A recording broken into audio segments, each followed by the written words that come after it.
The operational theater is saturated with noise. Satellite imagery detects a U.S. Patriot system in Qatar, and the analysis immediately defaults to missile ranges and Iranian targets. This is a deliberate distraction.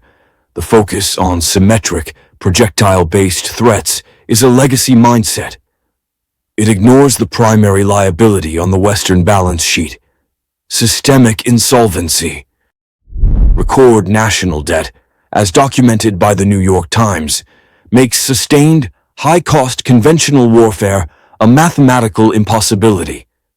The kinetic cost of a single missile intercept is an accounting error away from being prohibitive. This is not strategy. It is a solvency crisis. The protocol, therefore, shifts from symmetric engagement to asymmetric leverage. The real vector is not the loud, explosive threat. The real vector is silent. CSIS and RUS. I have repeatedly modeled the true asymmetric accelerant: denial of connectivity. The global financial and military apparatus runs on a nervous system of undersea fiber optic cables and orbital satellites. This is the attack surface. It does not require a trillion-dollar carrier group to sever. It requires a single, deniable submersible or a directed energy weapon. This protocol is designed to create a blind leviathan, a state with unmatched kinetic power that is suddenly deaf and disoriented. An instantaneous liquidity freeze in the markets, a complete breakdown of command and control. The state apparatus remains, but it is a gargantuan, powerful entity thrashing in total darkness, unable to distinguish threat from phantom. The result is a launch-on-warning posture, driven not by intelligence, but by its absolute absence. The motive is not ideology, it is insolvency. According to the New York Times, the world's richest nations are burdened by record national debt. A state that cannot pay its bills cannot fund a conventional, symmetric war. This is not weakness, it is a mathematical reality. The era of the carrier strike group as the primary projection of power is ending, not for strategic reasons, but for fiscal ones. The balance sheet is now the battlefield. Examine the blueprint from the Ukraine conflict. CSIS analysis frames the Russian war effort as a systemic solvency crisis. The initial conventional assault proved to be an unsustainable domestic liability, draining liquidity and political capital. An unpopular war is a fiscal black hole. When the cost of fielding tanks and infantry exceeds the state's ability to finance them without risking collapse, the strategic doctrine is forced to pivot. This pivot is to asymmetry. It is a forced evolution. Unable to afford the high kinetic cost of symmetric warfare, the state must deploy assets that offer maximum leverage for minimal investment. The shift to drone fighting, as documented by the New York Times, is the primary vector. A $50,000 drone can neutralize a multi-million-dollar asset. This is the new calculus of conflict. This extends beyond expendable technology. It becomes a doctrine of kinetic tripwires. The deployment of a single U.S. Patriot system to Qatar, within range of Iran, is not a prelude to invasion. It is a launch-on-warning protocol dictated by fiscal constraint. The system acts as a low-cost, high-consequence deterrent, intentionally shortening the escalation ladder because the funds for a prolonged conventional campaign do not exist. Miscalculation leads directly to catastrophic exchange. This financial pressure manifests domestically. The termination of temporary protected status for numerous countries is not an isolated event. It is a symptom of the same systemic insolvency. A nation that cannot afford to project power abroad cannot afford to subsidize populations at home. Weakness forces a pivot to asymmetry in all domains, both foreign and domestic. The equation is fixed. Insolvency is the accelerant for systemic, unpredictable risk. The central equation governing modern conflict is no longer about troop numbers. It is about the kinetic cost per unit of lethality. A report from the Royal United Services Institute, or RUSI, quantifies this disparity with chilling precision. A $5 million main battle tank can now be neutralized by a $500 FPV drone. This is not a linear evolution. It is an economic collapse of the traditional military-industrial complex. The balance sheet of war has been inverted. This economic vector forces a strategic pivot. With Western nations facing record national debt, as documented by the New York Times, the solvency for a symmetric, attritional war no longer exists. The shift to drone fighting, observed as a primary tactical layer in the Ukraine conflict, is the blueprint. States are mathematically compelled to seek maximum leverage at minimum cost. This isn't a choice. It is a protocol dictated by insolvency.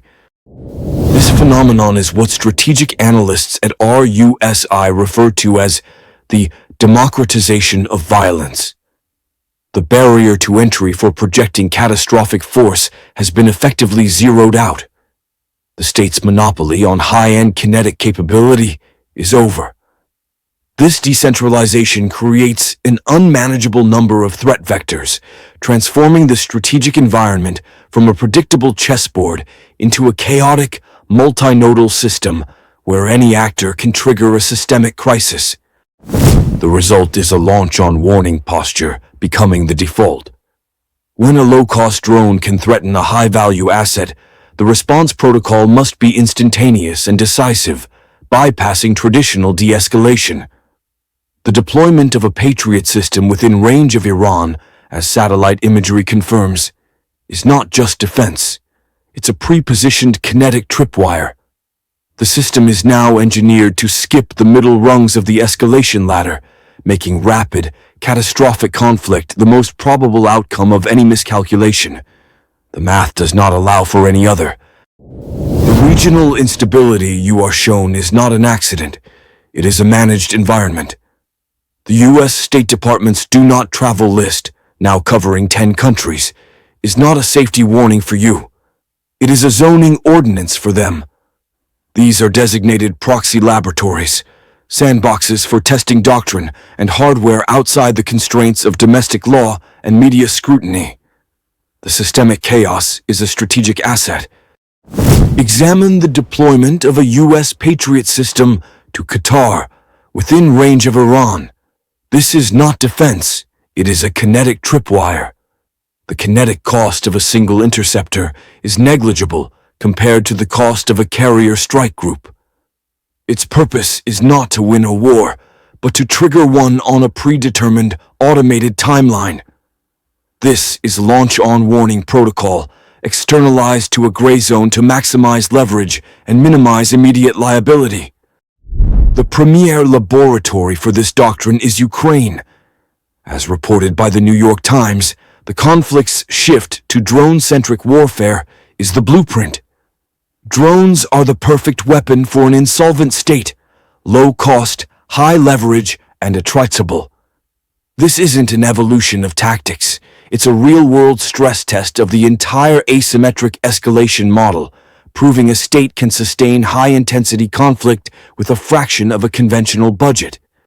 The mechanism is driven by a single, irrefutable fact: record national debt in Western nations. With solvency in question, symmetric warfare is a mathematical impossibility. The state is forced to use these proxy laboratories to perfect its low-cost protocols. CSIS and RUSI analysts observe that emergent instability in Western adjacent nations serves as a vector for future staging. These are not targets of conquest, they are platforms for deployment. The systemic risk is the intentional shortening of the escalation ladder. By pre-staging automated tripwires and perfecting swarm tactics in these designated gray zones, the protocol removes all intermediate steps between strategic miscalculation and catastrophic kinetic exchange. This is not a flaw in the system. It is the core feature, engineered as a solution to a balance sheet liability. The launch-on-warning doctrine is not strategy. It is a mathematical protocol inherited from the Cold War. The system architecture is designed for a single purpose: to launch a retaliatory nuclear strike the instant an incoming attack is detected, but before enemy warheads impact. The decision window is not hours or days, it is minutes. This protocol presumes the integrity of the warning signal itself. This is the systemic liability. Enter the fog of digital war. A cyber attack, a low-cost, high-leverage asymmetric weapon, does not need to detonate a warhead. It only needs to blind the early warning radar and satellite networks. The commander on duty sees only a no-signal message flashing in red. Is it a network failure, or is it the opening move of a decapitation strike? The protocol forces a zero-sum choice. Wait for confirmation and risk the complete annihilation of your own retaliatory capability, or execute the launch sequence based on the absence of information. This is not a human failure. It is a system designed to fail under digital duress. CSIS analysts confirm that cyber warfare's primary function is to induce exactly this type of decision paralysis, exploiting an opponent's own rigid protocols.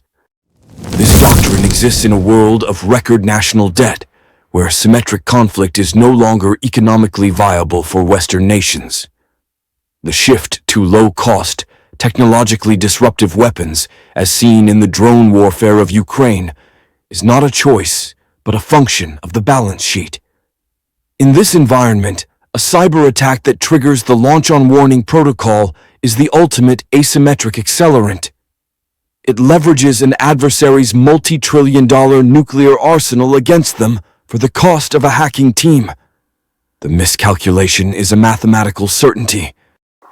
The state is insolvent. This is not a political statement. It is a balance sheet reality.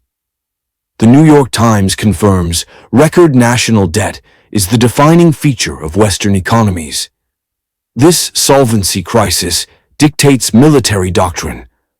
A state that cannot afford a symmetric, conventional war must change the rules of engagement.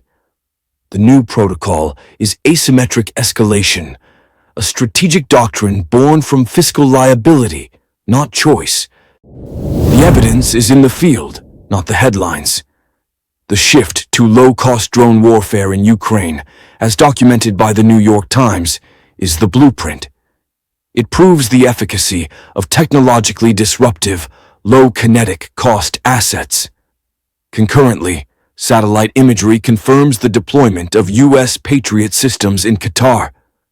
CSIS analysis frames this not as defense, but as a low-cost, high-leverage kinetic tripwire placed within range of Iran. These are not disparate events. They are symptoms of the same underlying condition. This doctrine intentionally shortens the escalation ladder, making rapid, catastrophic conflict the default outcome. Before a system is deployed at scale, it must be calibrated. A test is required to gauge response protocols and measure systemic fragility. Therefore, the mathematical certainty of a calibration shot in the next 12 months. Expect a sudden, catastrophic, and attribution-impossible digital blackout at a primary Western logistics node, specifically the operational and container management system of a major seaport. It will be framed as a system error or a non-state ransomware attack. It is neither. It is a signal.